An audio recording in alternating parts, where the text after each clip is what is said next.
Et Élie dit à Élisée, reste ici, je te prie, car l'Éternel m'envoie jusqu'à Bethel.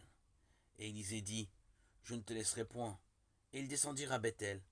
Et Élie lui dit, Élisée, je te prie, reste ici, car l'Éternel m'envoie à Jéricho. Et il dit, je ne te laisserai point. Et Élie lui dit, reste ici, car l'Éternel m'envoie au Jourdain. Et il répondit, je ne te laisserai point.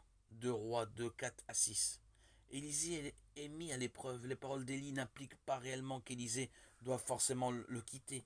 Mais elle l'invite à le faire. Chaque fois, Élie prie Élisée de rester en ajoutant, car l'Éternel m'envoie. Il a pu penser qu'il avait devant lui une épreuve qu'il devrait affronter seul. Il valait donc mieux qu'Élisée reste en arrière. Au cours de notre vie, il y a parfois des moments où notre foi et notre patience sont sévèrement mises à l'épreuve. Alors, comme pour Élisée, la question se pose, quelles que soient les difficultés ou les épreuves qui se présentent, sommes-nous pratiquement prêts à poursuivre simplement le chemin, sans remettre en question sa longueur et les incidents rencontrés? À 3 reprises,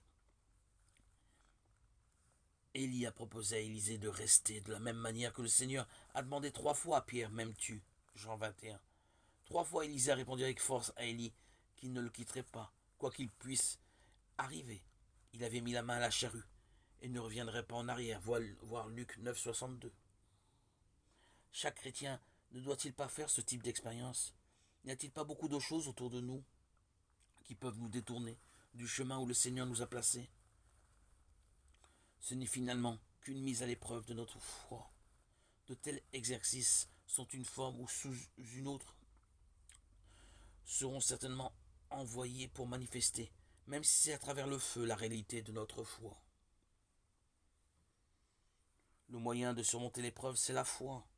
Notre seule ressource est d'apporter chaque tentation au Seigneur et de nous confier en lui pour qu'il en triomphe à notre place.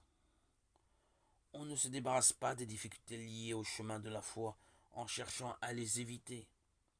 Il faut les surmonter par la puissance de Dieu.